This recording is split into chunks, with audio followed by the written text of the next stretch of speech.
Cinderella, isang mahiwagang kwento.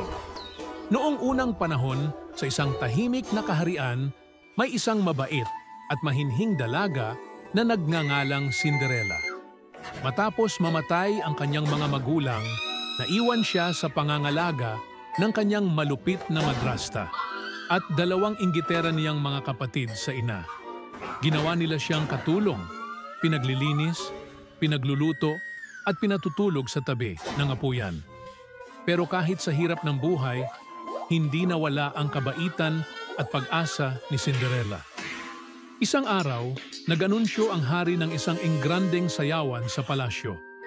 Lahat ng dalaga sa kaharian ay iniimbitahan dahil naghahanap na ng mapapangasawa ang prinsipe.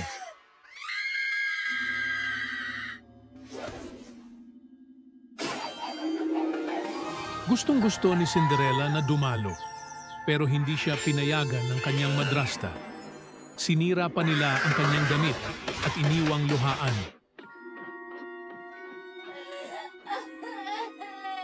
Sa gitna ng kanyang kalungkutan, biglang lumitaw ang kanyang fairy godmother.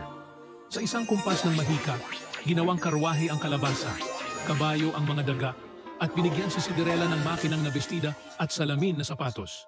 Pero may isang kondisyon, mawawala ang mahika pagsapit ng hating gabi. Sa sayawan, agad na nabighani ang prinsipe kay Cinderella. Sila'y nagsayaw sa ilalim ng mga bituin, puno ng saya at ngiti. Ngunit nang tumunog ang alas 12, kailangang tumakbo ni Cinderella. Naiwan lang niya ang isang salamin na sapatos.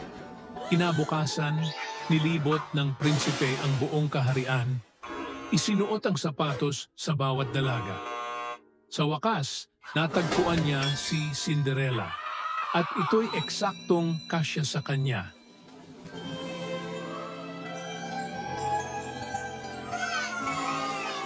Ikinasal sila at namuhay ng masaya habang buhay.